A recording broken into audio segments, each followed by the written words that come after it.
So throwing darts. There was last week too. The lady came up, and that was weird, right? I loved it. I didn't listen to it. I was afraid to listen to it because I'm just so tired. There's a lethargy to this too. Like I'm just so tired of being a fucking bad person. So tired. I don't think you were a bad person. Do you ever get emotionally tired? Like it's like you feel like your emotions are doing sit-ups. Is Lisa here right now? By the way, before. No. Are you kidding? No, she got into a personal submarine and like went to Tokyo. I think one of the writers told me that somebody wrote an email saying she's resigned from the fandom or something. Oh well, look. I have no fucking horse in this race. Neither does she, man. Yeah, she came up here and there's like she had this sort of. I mean, you have a Christ complex, but your Christ complex met hers, and she was like, "I just wish people would stop asking me what I thought about this stuff." But like that's what the whole thing was for sale. Like she hated you, but loves community, and hated being on stage, but clearly needed to be. I don't know. I didn't like. I think the biggest, the most unanticipated kind of blowback from that was that what should have occurred to me. What sometimes happens at Harmontown is that in our haste to like have a dialogue, we forget that only a kind of diehard Harmontown person knows that coming up on stage is not a bad thing. It's not like coming up to a witness stand. It's not like you're under arrest for something. And I was a little thrown by the fact that she did not come up smiling. I expected when I say is so and so here, I expect that to be the equivalent of like tickling them. Like is so and so here?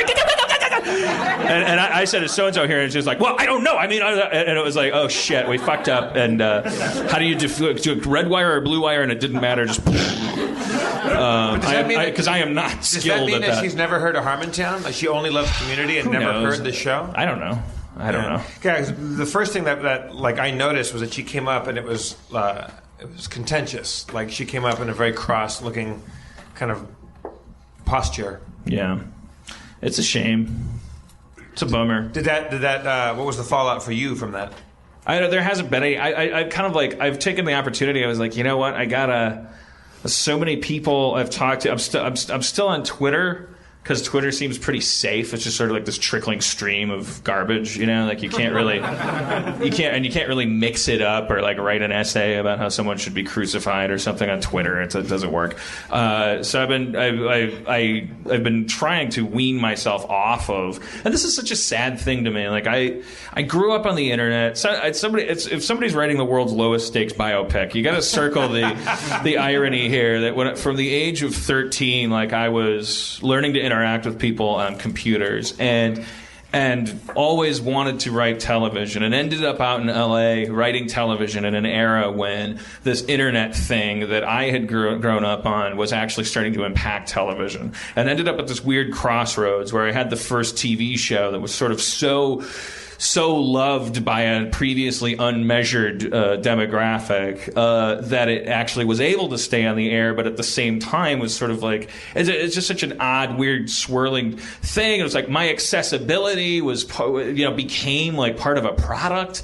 I don't know where I started buying into that stock or that press. I don't know what was fantasy, what was reality.